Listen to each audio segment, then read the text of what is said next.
Hello and welcome back. So, if you know me, I'm a huge fan of Yellowstone. I have been since the show started, and it's been kind of those great melodrama TV shows around. And then you have its prequels, 1923 and 1883. And 1883 is honestly one of the best westerns I have seen in years. The end of the Wild West, and just absolutely beautifully done. To quote the Independent article, Yellowstone is set to officially end after the final batch of its season 5 episodes to debut in November. The cancellation of Paramount's hit Western series comes months after speculation series lead Kevin Costner would be leaving, and rumours that he locked heads with Tyler Sheridan.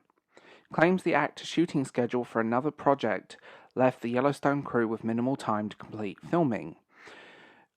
Costner's lawyers refute this claim at the time, stating the idea that Kevin is only willing to work 1 week on the second half of season 5 of Yellowstone is an absolute lie. And it has been confirmed Tyler Sheridan is working on a spin-off.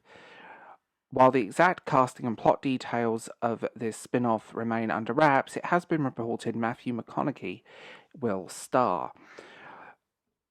Now, this is an interesting one because I think that's BS. I think that's just drama for the sake of drama. You know what it's like.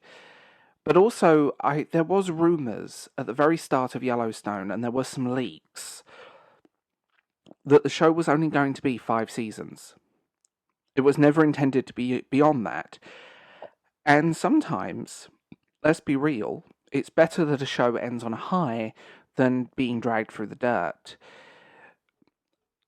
I mean, the Yellowstone universe is huge, and that's a massive thing, and it's proven to be consummate good television with great characters, good writing. It has its cheesy moments, don't get me wrong, but it's there, and it's well done, and it's handled well, and I've really enjoyed this show. Great acting, great writing, great cast. I think Sheridan is very talented as a writer.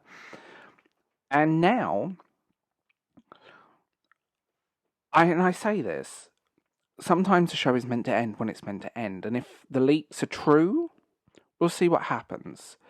Now, there are rumours and other spin-offs that I'm going to talk about here. So we had the prequel series 1883, which was absolutely spectacular. That's one of the best seasons of television I've watched in recent years.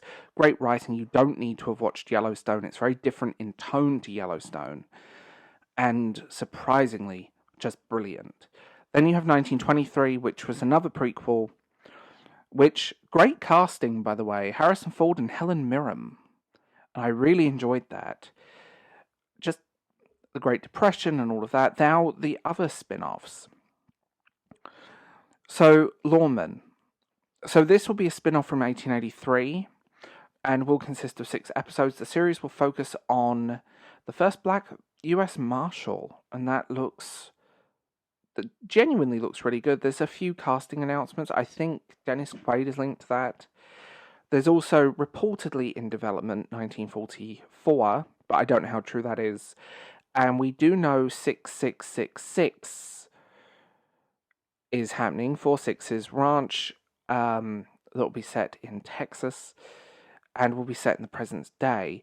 Now, following the departure of Costner from the series at the end of Part 2 of Season 5, the series is to conclude, and followed by a yet untitled sequel that will feature the Yellowstone name in its subtitle and star Matthew McConaughey. So I don't know how that's going to work. I think that would be really good. There is also rumours of a prequel that will be set about the young Kevin Costner character. So I don't, again, rumours and rumour mill. I'm sad to see the show is ending, but I always think that when it comes to TV, end on that high. End on those moments where it's well done, where it's not being dragged, where it's not just a shallow shell of its former self. And Kevin Costner is such a keystone of Yellowstone. I can't imagine it without his character. And going by the rumours and leaks, which I'm not going to talk too much about here because I want to leave this These were unproven, they remain unproven, and about 50% of them have been wrong, so we're going to leave that there. This was always meant to be. So I don't know if that's true, I don't know if that's not, but you know what? I'm here for more Yellowstone. I am more stuff for that universe, and I'm genuinely looking forward to it. The other rumour flying around is that Matthew McConaughey may star as the older Tate in new spin-off, so that might be another prequel rather than a sequel. There's a whole list of things and possibilities. But here is to the last season of a brilliant show that has captivated audiences for a long time. And I'm looking forward to more from it. And as I said, even if you're not a Yellowstone fan, watch 1883 for just some really strong, well-written, very harrowing, heartbreaking Western television. The quality of these shows stands out, and the fact that they seem to come from a place of creativity rather than, obviously, financial decisions are involved in any television show, but it's refreshing to see that on television. So tell me what you think in the comments below, like, subscribe and share as always, and I will talk to you guys a bit later.